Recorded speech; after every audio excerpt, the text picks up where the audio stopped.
Hey guys, it's Charge and 100% Zoom to TBT. And tonight we got the GaelNation GM, John Kiggins. John, good afternoon, man. Hey, appreciate you for having me. It's a pleasure and looking forward to talking.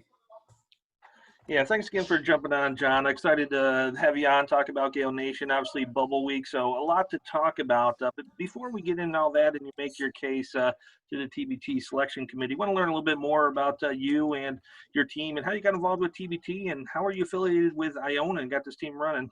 Yeah, so I guess I'll start with how I'm affiliated with Iona. I went to Iona College from 2012 to 2016. I was a team manager there for all 4 years. 2 years I was the head team manager, and I graduated, started working for a printing solution company, and I was on a work trip up in Manchester, Connecticut. And I was watching TV, flipping through the channels, and I saw the TBT championship with, Overseas Elite, and I believe it's Team Colorado. Back when it was at Fordham, and I was like, you know what? If I put out a DM to a lot of our guys, let me engage the interest and see if anybody would be interested. I put out the DM. A lot of them responded. A lot of them were actually watching the game, which definitely helped. And then throughout the year, we stayed in contact, seeing who was healthy, thankfully, who was still interested, engaging interest. And, we kind of were able to put that team together, and the rest is history, as they like to say.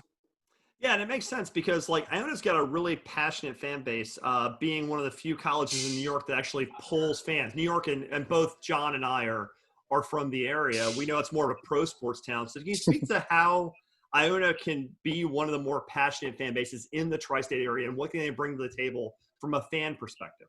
Yeah, no, it's really passionate. I think when you're in the New York City area, there's a lot of different hoop teams that you can affiliate yourself with, obviously the main one being St. John's, but a lot of the fans kind of go back and forth with the St. John's fans. Obviously Manhattan, which is around 7 miles down from Iona, is another one. But we would pack out games. We had some of the best home court advantage when we were at Iona. I think, we had a ridiculous winning percentage. I think it was in the 700 or 800s. If you look at, the winning percentage since Coach Kluse took over, which just goes to show you, how passionate the fans were, that it made it such a rowdy and raucous atmosphere. And it showed when we were in Brooklyn as well. We had a really good support system for the 2 games that we were in. The first game being against Sideline Cancer, the second one being against Armored Athlete. It was packed, and we still till this day have people that always reach out to the Twitter account or to me and just say, hey, really love what you guys are doing, keep it up, we're rooting for you. And I think that since we've made the additions and once we put out our official roster, it's only grown. So, I think the last time I checked, we had 72 fans in terms of votes for supporters, whereas the day that we put out the official roster, we only had 6. So, it went up insurmountable, and people were really starting to get behind it, and people were really starting to talk about it and be interested by it, which obviously I knew was going to come. I was at that, actually, the 2018 game when you played Armored Athlete, and that was probably one of the more bananas endings I've ever seen. I've actually never seen a referee almost get impaled by a power forward. And I was close enough to sit because I was on press row that day sitting next to the great Jaden Daly, and we'll give him a shout out from the Daily Dose of Hoops, great writer in New York City area. And we were sitting next to each other, and I heard the center for your team scream multiple expletives, and you can't make that blank call with $2 million on the table. And he repeated that multiple times. And do you have thoughts on whether or not that foul, or as a hands-up foul, was a correct call at that moment? So, it's funny because people always ask me about what I think about the Elam ending. And obviously that was the first year of it being in existence. And I have to say that was probably one of the better games in the entire tournament. It was back and forth. It was great. Up big. Yeah, we were up big at half. And they, again, that was a ridiculous roster that they had. Julian Gamble was a beast. They always turn out good talent every year with their roster. They clawed back, and it got to the point, I think they were up 6 with the Elam ending about to start. And it was one of those things also where even at the start of the Elam ending, we got called for a foul, which put him, at the line. And the ref was like, oh, I thought you guys wanted to foul. And I was like, dude, do you understand that, we're not looking to foul? It's like, we're on defense. The refs are learning too. I was like, we were like, what are you doing? And, but even then it kind of went back and forth. We had a chance to win it. I think we were down. We needed 2, they needed 1. And we had a wide open Stevie Burt 3 on the left wing that just went wide. And, the call that I'll always remember was, it wasn't even a shooting foul. It wasn't even a foul going to the basket. Julian Gamble was going out of bounds to save a ball, and we got called straight up. We got called for a push from behind. And again, they were in the bonus and they went, and obviously Julian Gamble hit the shot, and that was the game. But that was the thing to me that always kind of I thought needed changing, and I'm happy that I think that they changed it as well here. Is that you can't have a game like that. $2 million. Everybody's really into it. You can't have an off the ball guy going out of bounds foul call decide who's going to make it to the next round. To the round of 16. So to us, that left a bad taste in a lot of our guys' mouths, where a lot of them kind of left the gym where they were like, man, I don't know about this. That was kind of, that kind of killed us and this and that. And, of course, it's understandable. Everyone's there to play for $2 million. They're there to play in front of friends and family. They're there to compete at the highest level, and for a game to end like that, it was a killer. But again, not to take anything away from Armored Athlete, they, again, put out teams constantly that are great. I talked to AJ actually last year a couple times leading up to the tournament, and then when we were both in Syracuse together, we were talking to them before one of their games in the hotel lobby. Great dudes. Me and them like to go back and forth on Twitter, throw some jabs at each other, which is nice. But at the end of the day, it's all love. And again, that was, again, probably one of the better games in the entire tournament.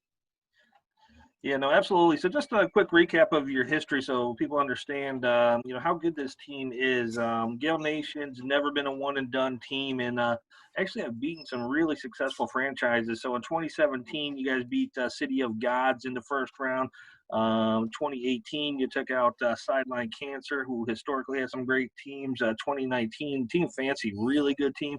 So you guys have always beat those first-round opponents that were seated a little more favorably than you guys, and then had a couple outs to Boeheim's Army and Armored Athletes. So you guys have always defended some consistency here and finishing in that, round 32 minimum. So as we talked about, going to 24 is just a tough number, and we're talking about being on the bubble. So your past history, does it surprise you that we're having a conversation about being on the bubble?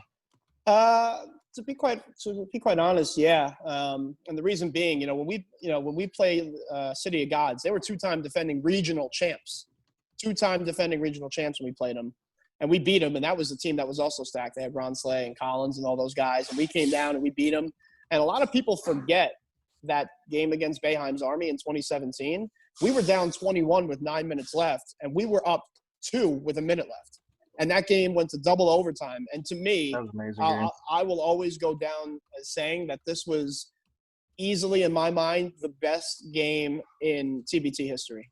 It was, you had everybody there. You had guys from other teams that were literally on the baseline watching. They couldn't believe what was happening. Stevie Burt had 4 straight possessions of threes that were just unbelievable. And again, we've always been lined up against perennial TBT powerhouse. You look at the 2018 one, you played Sideline Cancer. Sideline Cancer has never lost a first-round game in their existence. The only team that they lost a first-round game to was GaelNation. We played Armored Athlete. Another TBT powerhouse, constantly makes runs to the Sweet 16 and 8 and 4, whatever. I don't know the history of them as well as I should. And then you look at Team Fancy, who was another one that made it to the round of 16 in Brooklyn in 2018. And, we beat them in the first round. And we've always had those matchups where you're like, this could be a 16 or an 8-round game rather than an opening round game. And, again, playing Boeheim's Army twice, I think I need to find a new region. Or just ask somebody to put it somewhere else, because I hate having to play them, because, it's just one of those things. But we continuously put together some of the greatest games in TBT history. We continuously play some of the best teams that TBT has always put together in terms of the franchises. And we continuously show up and show consistency. That, to me, that's what you're looking for when you're looking at the field of team of 24. You're looking for teams that can win. And I think that with us, there's no doubt in my mind, especially with the roster we have this year, that we could go in and win a few games easily. Yeah, I think looking at the teams here, we're talking about, we have criteria that we think there is the trust and reliability. GaelNation always shows up, always plays hard. The watchability. You guys have a grand fan base. Narrative comes to mind. And you have a passionate but smaller fan base. But, there's a couple of things that are interesting about Iona right now, and two of them are obviously the new basketball coach, Rick Pitino, Hall of Famer, steps in to coach Iona coming forward, which gives some buzz to the school, which wasn't there before. But also, and this is sort of a local story that you probably are more aware of, is like New Rochelle, where Iona is based, was the epicenter of the American outbreak of COVID. I mean, I actually had a job interview up there to design a gym for a private client that was canceled literally at the shutdown. So the rising phoenix of us coming out of the narrative of this COVID crisis, there might be a narrative there for Iona to say we are the ones rising from this, from the epicenter. 100%. Again, just going on Coach Pitino, I think it was a great hire by Iona. It's obviously tough that Coach Klus isn't able to continue to coach and due to health concerns and things like that, which is a shame because I think he'll go down as one of the most influential coaches in Iona history. I think at some point it's only a matter of time before you put a statue of him or you name the court after him or you do something because he brought the program to new heights and new levels and was a consistent winner, again, which is what we always talk about with GaelNation too, consistently able to come in and compete and play hard. And that's just a testament to the way that Coach Klus coaches teams. And then, you're right. It was the American epicenter, New Rochelle. It was one of those things where a lot of people were concerned about, families and friends and students and the administration and the teachers up at Iona and the basketball players and all athletics, and I think that just to kind of, as New York is starting to open up again, I think it gives it an opportunity to say, look, New Rochelle had tough times, but this is something that everybody can rally behind in terms of GaelNation and rally behind the former alumni and give some people some hope and give some people to watch some great basketball for sure. Yeah, right on. Yeah, so I love watching some of the Twitter debates about alumni teams. There's definitely debate out there. You guys starting to get into your roster, true alumni team. You've got 7 players that are from Iona, so we can check that box, and you then grab 2 guys from Iona and a bunch of other guys. But what's interesting is this core of Iona guys have just been outstanding in the TBT. So you've got Burt coming back, you got English coming back, Machado and Laurie are coming back after taking a year off. So you got 4, studs right there who have just historically performed at a high level in TBT. So how much does it mean to get that core back for you and making the case for 2020? Yeah, I'll tell you what. I think Stevie Burt has found the fountain of youth, and whenever he decides to share it with everybody, I want to be the first one to know. I believe he's 35 or 36, and he's competing at the highest levels constantly. He's one of the TBT staples. He's what TBT to me embodies. Somebody that continuously doesn't care about, I don't know if I want to play. He's constantly, dude, you're putting a team, I'm in. Same with AJ English, same with Lowry and all these guys. Lowry coming back this year is great. And Scotty Machado had one of the most unbelievable seasons over in Australia this year. Won the fan MVP, took a team that hadn't been to the playoffs in well over 20 years and brought them to the semifinals. And then, we had a guy like Deshaun Much who was going to play with us last year. It didn't work out. He came to the games, though. He was a career 40% three-point shooter at Iona. Taj Ridley, who has been with us since the inception of GaelNation when he was coaching at first and then got on the roster. We bring back Kelvin Amayo, who was the MVP in the Iran League as, the foreign MVP. So we bring back, obviously English, Lowry, Machado, and Birdie, who have played with us, and then we add some of those other guys, and it's really one of those things that, it's a really good Iona core, and some people may not know some of those other names, but they should because they are great players in their own right. And it makes sense looking at this roster because guys like Burt, who's a walking bucket, Machado, who's obviously an Australian MVP, has NBA, G League experience. You've got a really strong perimeter team. Iona being a smaller school, being in the MAC, the MAAC MAC, means that they're going to be somebody that basically has a smaller team.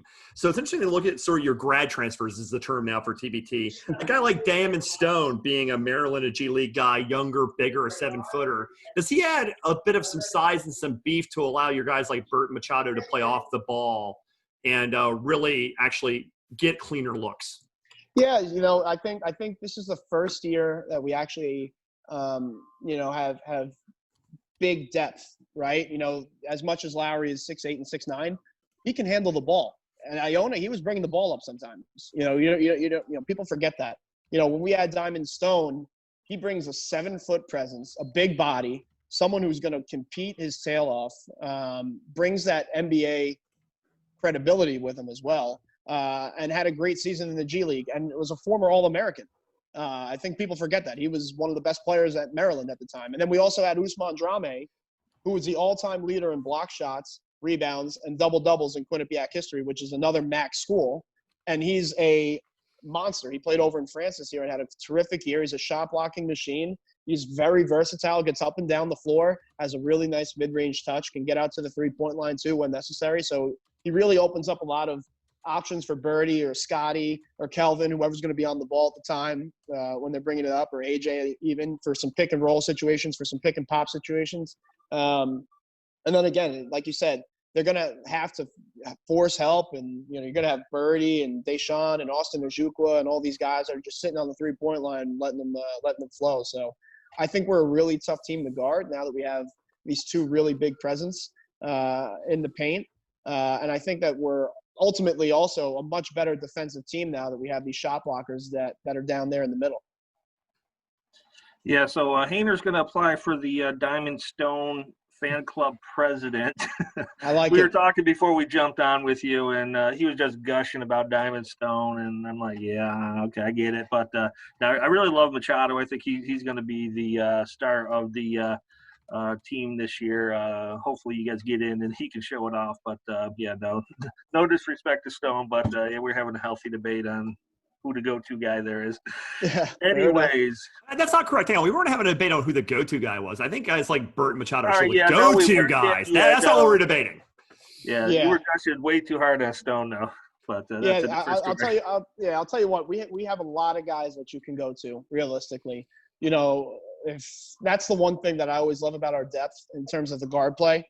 You know, let's say Birdie's not shooting it well, you have AJ English. Let's say AJ's not shooting it well, you have Birdie. You have Scott Machado. You have these guys like Austin Ojukwu, who went to Clemson, was the number 2 player out of South Carolina in 2013 behind Seventh Woods. You have, Deshaun Much, who again was 40% from the three-point line. You have Kelvin Amayo, who's a football player type body and a basketball player. And when he gets downhill, he's really, really, really tough to guard. So you have a lot of guys where if one of our guys aren't feeling it, we have a lot of other options. And that's what makes us really, really dangerous.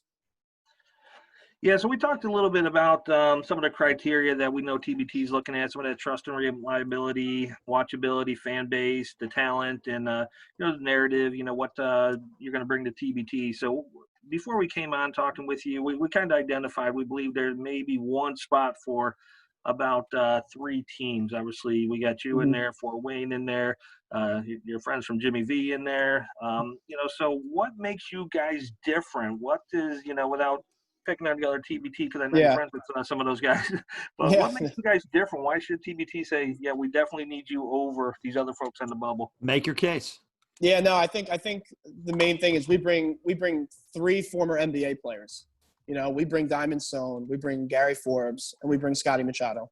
We bring 2 guys who are MVPs in their respective seasons, one of which is the best league in the world besides the NBA, and Scotty Machado and Kelvin Amayo in Iran.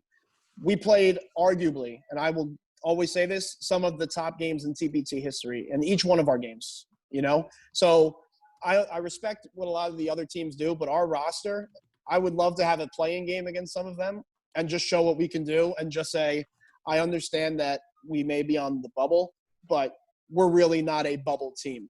I think we're in that 15 to 20 range respectfully. And even respectfully to some of the other alumni teams. I was actually thinking about this.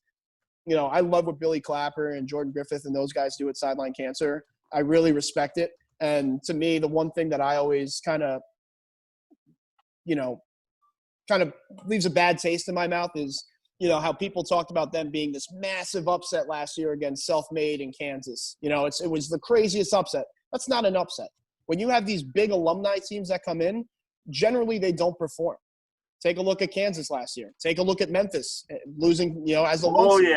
No offense, Sainer. No offense. You're gonna kick me when I'm down, and you're completely correct. And you're completely correct. And you're completely correct. Exactly. So you take a look at some of these bigger alumni teams where I think that a lot of people focus on. Wow, it's the Kansas Jayhawk alumni team, right? And that's great and all, but a lot of these teams don't necessarily bring some of their better alumni. Let's be honest, right? A lot of them are in the NBA and things like that. And, I don't care if I get a lot of hate for saying that, but that's just the way it is, Sideline Cancer is a proven winner. And they went out and showed last year why they're a proven winner, and I think that a lot of emphasis is put on, obviously the War Tampa team's really good. The Illinois team, they're starting to add some guys that aren't Illinois alumni, which is fine and all and great. You look at the Men of Mackey, same thing with them. I think Sideline Cancer could beat a lot of them. I think we could beat a lot of them. I think a lot of these teams that we talk about that are on the bubble could beat a lot of these teams. But I think, a lot of stock goes into, but it's this alumni team. Well, if you're gonna disrespect Memphis, though, you have to put Penny Hardaway to stare at you. That's fine. 1 cent. 1 cent. He's got it. That's always good to pick. No, actually, I like a lot of guys on Memphis. A lot of them played with the Charger before, so I gotta support a little Memphis. But yeah, it was interesting. I was just gonna slip a quick follow in there before we went back to Hainer, though. But yeah, no problem. You will see some teams like that with Illinois where their best two guys are probably going to be non-alumni teams. So, correct. Like I said, it's a tough position, and there's a lot of healthy Twitter debate about it. But it should be interesting, especially this week with all the free agents. Around this week, what the teams look like at the end of the week. It could be even different than it is now. And again, it's no disrespect to those teams. And trust me, being a GM is one of the hardest things you have to do because you have guys that are not sure if they're going to take a contract and go back to Israel, right? The money might be right. Go back to Germany. So it's really tough for a lot of them. And let's be honest, a lot of those alumni from those big schools I just mentioned are in the NBA. So a lot of them aren't leaving their NBA teams to play TBT. Some of our best alumni aren't in the NBA for whatever reason, right? So we're able to pick from a much better alumni base than maybe some of these other schools, which is understandable. But it's one of those things where, that's just how I feel about it. I may get some backlash on it, which is fine, and I'll be happy to answer any of that. And if any of those teams say, well, we want to play you, perfect. Dan Friel, I hope you're listening. Line us up against those teams. That's fine with me, and we'll go from there. Yeah, I mean, I think your willingness to play anyone in your track record definitely means that you definitely have a good shot at making it off this bubble and getting in, especially with the fact you guys have a battle-tested TBT team.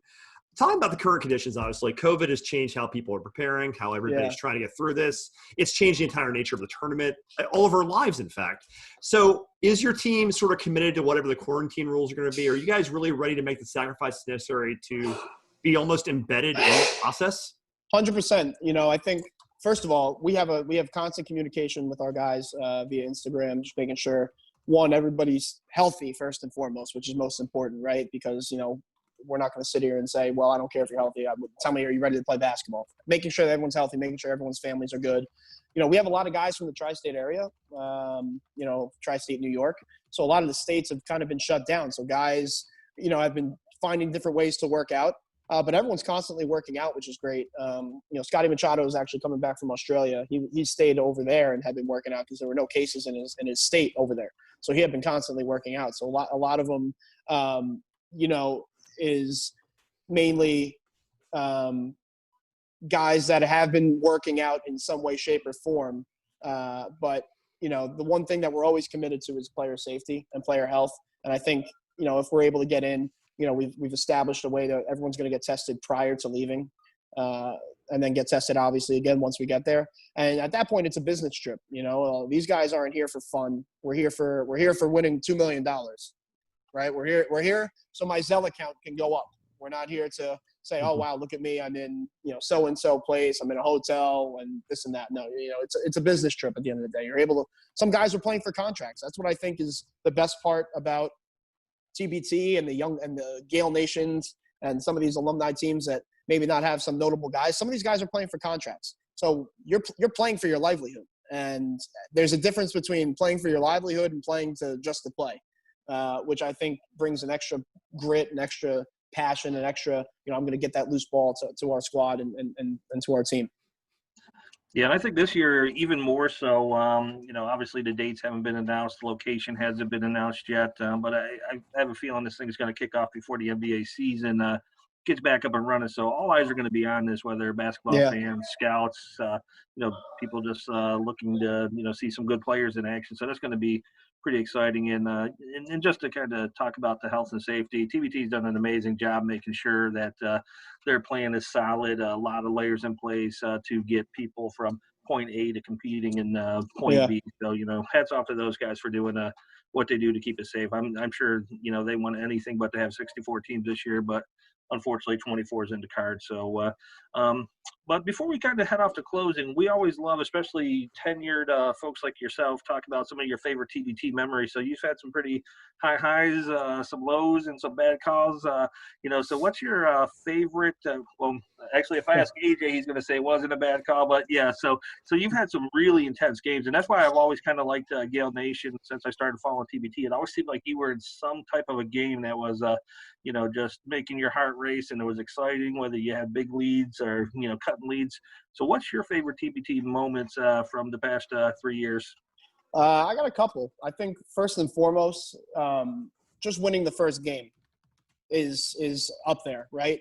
A lot of people forget kind of how that game went. We were up again, then we went down, and it was literally 8-point game with 1:17 left. We were down with 1:17 left, and we came all the way back, and Collins missed a free throw, and Birdie drove the entire length of the floor and put up an acrobatic layup to beat City of Gods. That was probably one of the craziest games I've been a part of. I wouldn't say it's my favorite memory, but the Armored Athlete one was tough. I think we had a really good team that we could have, I personally think, won the region. Because I think we would have beat Syracuse that year, in my opinion, with the roster that they had. I think that we had a really, really good chance at potentially beating them. And then last year, I have to say it's listening to the TBT podcast and listening to Dan Friel, Josh Brown, and Jake Pavorsky talk about Team Fancy the entire time, and basically, say, oh, well, it's great to see GaelNation back. I'm glad they're here. I just don't think they have the horses. And we went out and beat them by double digits. And I almost wanted to go into the thing and say, well, that was for you guys.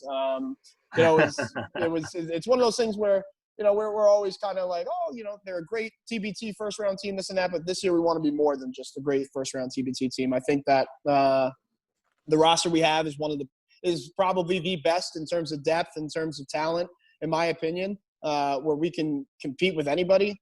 I'll play anybody. We'll play anybody. We'll play anytime. It doesn't matter to us. We got a bunch of dogs on the team, and that's what you need in this type of tournament, is a bunch of dogs that'll go out and compete for $2 million and kind of have that. I don't care who you put in front of us. I don't care what the name on the other side of the bracket's going to be. We're coming in and we want to kick, your butt for nice terms. And you don't have to be nice. Fair enough, but I'll be PG for the kids at home. No kids are watching this. I hope. Yeah, well, we gotta, that's easily. But my favorite memory has to be that first round game, that first year. Because in my honest opinion, and I always go on and say this to whoever I talk to, without that first round win in that first year, there's no GaelNation TBT at all. So without the success of 2017 and the guys on that roster, and I'll be forever indebted to them. Like we had Stevie Burt, D'Angelo Harrison, Isaiah Williams, Aaron Roundtree, Javier Carter, Kareem Canny, Jayon James, Taj Ridley, Trey Bowman, guys like that. Without those guys, there would be no GaelNation TBT. And Stevie Burt, of course, I don't know if I left him out or not, but there would be no GaelNation TBT. So, the success of that first year's team has really stepped up and kind of brought GaelNation to what it was. And, this is a separate basketball memory. Last year we played up at Syracuse. Obviously we played Team Fancy, and just looking into the crowd, Syracuse fans were rolling in because they were playing next behind us. So people wanted to get there early and get their seats, which is great because I don't think many people from New York City traveled up to Syracuse to watch Team Fancy play GaelNation. Right. And I happened to look up in the crowd, and there was a family of 4 with Iona college shirts, and we waved to them and everything like that. And after the game, it stuck around for a little bit. And we were walking out to the car, and they happened to be walking out with us. And it was me, AJ English, Mike Poole, Steve Burt, and Kadar Edwards at the time. And we were talking to the kid, and he said, it's actually my birthday today. And the only thing I wanted for my birthday was to come watch GaelNation play in the TBT tournament. That's awesome. And to me, that just really speaks about the brand that we've built, the following that we do have. that it was one of those things where, a kid wanted to basically spend his birthday party and spend his birthday with his family watching our TBT team. To me, speaks volumes to everything that we've done, and just shows that we do have a really passionate following. We do, do things the right way, where people do want to follow us and people do really enjoy the type of basketball that we play, to the point where they want to basically, do whatever they can to get to the game. So to me, that was also easily my favorite memory from TBT in these past 3 years. Much like Wu-Tang Clan, Gael Nation is for the children. John, thanks for coming on tonight. For the kids. Appreciate it, guys. This was a lot of fun. And I have to say, the one thing that it shows on Twitter these past couple of days is, if you're getting a call from Dan Friel or Jake Pavorsky, send it to voicemail. You don't want to answer that call. Send it to voicemail, because it probably has nothing to do. And then if they really need you and it's good news, they'll say, quick, it's okay, you can answer the call. If not, I'm not answering. That's for sure. Thanks a lot for coming on, John. Very, very Appreciate interesting. Appreciate it, guys. Thanks.